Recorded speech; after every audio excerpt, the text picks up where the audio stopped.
Hey there. All right, I wanted to jump on here. I literally just got off of a coffee chat and there was so many amazing nuggets of like wisdom that came out of this, which again, if you haven't listened to my podcast episode about reason 6,527, whatever it is to have coffee chats, like this is one of them, is the amount of content that comes out of it. But we were talking about the economic kind of environment that we're living in and the recession and different things, whatever the conversation is. I don't really want to get into it. And I was listening to a podcast and I'm going to pull up I'm going to have to try to find it and I'll make sure we link it in the show notes. I was listening to a podcast episode and she was quoting a Forbes article on recession and how it's part of the economic cycle and how it's necessary for your business. But that's not what I want to get into, or not necessary for your business, but in general, it's part of the economic cycle per se. Anyway, okay, ramble. What I really want to talk about today though is how to like recession proof your business. And obviously there is no magic formula, but the conversation that we were having on this coffee chat was really centered around loyalty, relationship building, having conversations. And I want you guys to think about this, is that the people that are going to be affected by any kind of economic downturn or recession or whatever this buzzword is right now, again, I'm not discrediting it. Don't take it that way. But if you've built your business correctly, the thing is that yes, people are going to get a little bit choosier with how they're spending. Yes, people are going to get a little bit more specific. They're going to kind of give things up. They're not going to just invest in everything. However, people are still going to have pain points. People are still going to have needs. People are still going to have wants. People are still going to have desires.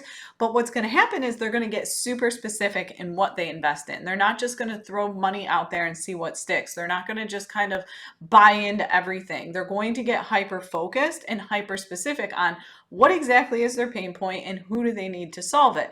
And this is where I am saying you've got to start building relationships, because in times like this, they are what is, content is there, but that only amplifies your conversations.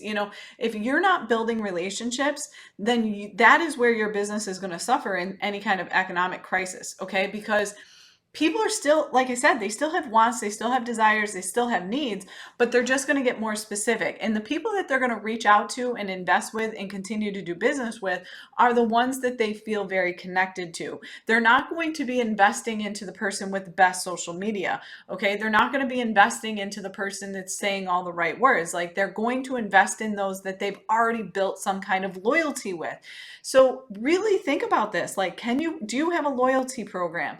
Do you reward loyalty in your business? Like, do you offer a discount if people stay on retainer with you because it keeps you out of client acquisition mode?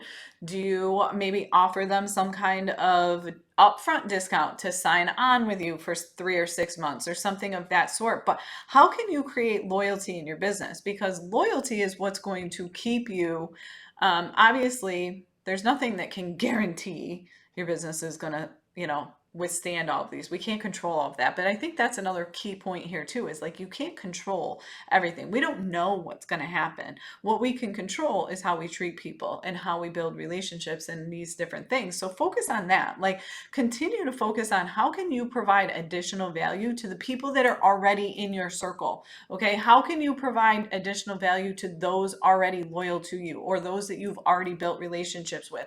This might mean reaching back out to people that you haven't talked to in a long time. It might mean like hosting some kind of free workshop or free value add. It might be sending people on your email list like, hey, I created this new freebie and I just wanted you all to have it. Like, how can you stay top of mind so that when people are in a position that they need to hire, you are the one they're coming to, right? Like, there's no question.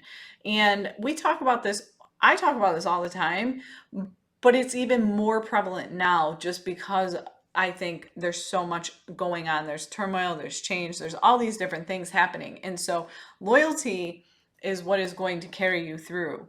And if you're not doing something in your business to create loyalty, because remember, loyalty is not given, loyalty is created, both on the client end and the provider end. All right. You need to be equally as loyal to your client as you expect them to be to you.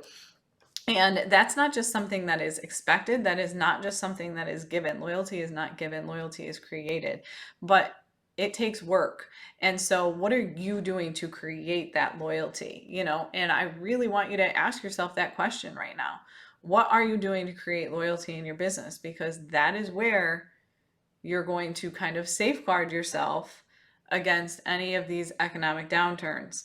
So I don't know. I think there's a whole lot more conversation that we could have around this. I'm not going to get into it on this episode, maybe in future episodes here, but I really want you to think about that. How are you creating loyalty in your business? Okay, that's the question.